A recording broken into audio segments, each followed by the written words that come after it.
नमस्कार, आप देख रहे हैं न्यूज 18 बिहार झारखंड के डिजिटल प्लेटफॉर्म को। मैं हूं शुभे मिश्रा आपके साथ। मुर्शिदाबाद में इन दिनों हिंसा चरम पर रही है, लेकिन इस हिंसा की आग को बुझाने की कोशिश हर तरफ से जारी है। राजनीतिक दलों की तरफ से भले ही सियासत की जा रही हो, लेकिन कोर्ट में भी ये मामला लगातार उठाया जा रहा है और इसी बीच एक वकील की तरफ से दिए गए एक बयान को लेकर कोर्ट में सुनवाई हो रही है। दरअसल कहा जा रहा है कि जल्द से जल्द बंगाल में राष्ट्रपति शासन लागू कर दिया जाए। क्या है ये पूरा मामला, कोर्ट में क्या अर्जी दायर की गई है और इस मामले में कोर्ट की तरफ से क्या कुछ कहा जा रहा है, कैसे इस कार्यवाही को आगे बढ़ाया जा रहा है, इसकी पूरी जानकारी आपको विस्तार से देते हैं।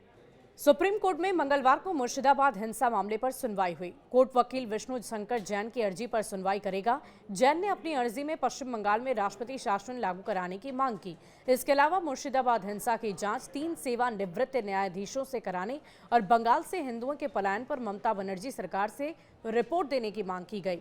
जैन का ये दावा है कि ममता सरकार में पश्चिम बंगाल में हिंदुओं को निशाना बनाकर उन पर लगातार हमले हो रहे हैं। दरअसल जैन ने सोमवार को न्यायमूर्ति BR गवई और ऑगस्टिन जॉर्ज मसीह की पीठ के समक्ष पेश होकर मुर्शिदाबाद हिंसा मामले का उल्लेख किया।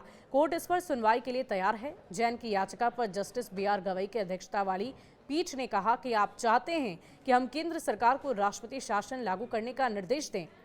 इस पर वकील जैन ने कहा कि पश्चिम बंगाल में जिस तरह से हिंदुओं को निशाना बनाया जा रहा है, उसे देखते हुए वहां पर अर्धसैनिक बलों को तैनात करने की जरूरत है। जैन ने कहा कि इस मामले पर पहले से बंगाल में चुनाव के बाद हिंसा पर उनकी याचिका लंबित है, जिस पर कोर्ट 2022 में नोटिस जारी कर चुका है।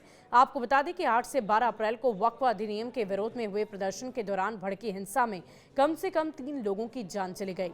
इसके बाद इस सिलसिले में अब तक सैकड़ों लोग गिरफ्तार हो गए। सबसे ज्यादा हिंसा धुलियान, सूती और जंगीपुर में हुई। वक्फ अधिनियम में संशोधन के खिलाफ 11 और 12 अप्रैल को प्रदर्शन के दौरान भीड़ के हमले के बाद लगभग 400 लोग, जिनमें ज्यादातर महिलाएं और बच्चे, धुलियान शमशेरगंज स्थित अपना घर बार छोड़कर मालदा रवाना हो गए। इस बीच पश्चिम बंगाल STF ने ओडिशा पुलिस की मदद से सोमवार को झारसुगुड़ा जिले के जियाउल शेख के 2 बेटों को गिरफ्तार किया।